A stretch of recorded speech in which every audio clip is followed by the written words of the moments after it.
When the idea came up and when Ron approached me about going down and riding all these vintage motorcycles, you know, the whole team was excited. In fact, it was almost impossible to figure out who could go. He started rounding up all his motorcycles that he had stuffed away in barns, he had in storage areas, he had them in this underground vault. He goes to the last one in line and fires it up, kickstarts it, and heads out onto the gravel road that led to to an old worn highway. And saying, hey, this one's got such and such a shift and you need to be careful with that, and off you go.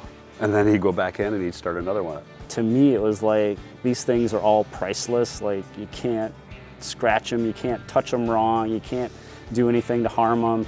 And he's treating them like they're popcorn. He's just like starting them up and saying, here, go ride this one. Like, seriously, I get to go ride this? And he just started starting bikes up and just handing us bikes. And he just kept rolling bikes out and we kept riding off on them. Everyone that you got on was completely different. They had so much character when you actually got to ride them and interact with them and kind of meet them in person. These bikes we rode were non-restored, so they're just as they were. So when you're riding it, the sound, the feel, the vibration, you just felt like you were back in the day. You have to throw some of the conventions that you've come to accept, like a right-hand throttle out the window, and to try to get that right hand to stop, and I'm going to use the left hand. A left-hand throttle, a right-hand ignition, a right-hand shift. Suicide clutch, and we don't know the shift pattern. Probably never even touched an Indian before that.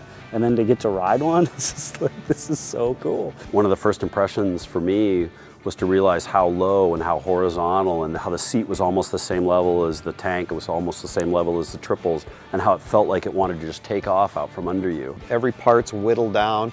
It's minimal. They were styled, but very functional. Every one of those bikes is really a piece of art.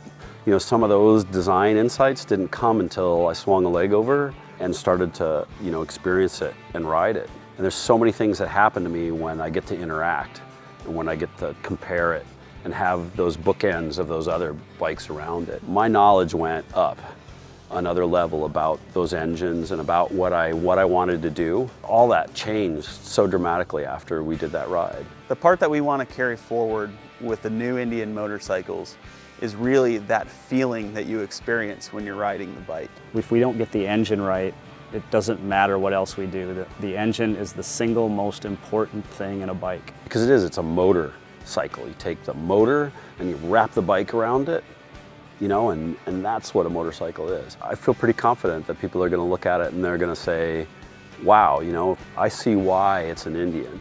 This will be a top 5 moment. This will be one of the things that I tell my grandkids about, and they'll be amazed and say, oh, that's your grandpa and he was a part of this. We're resurrecting Indian motorcycle. It just touches me deep, and it just makes me happy to know that someday these are going to be back on the road and everybody can enjoy this great brand again. When the world sees this engine, they're going to understand that Indian is back.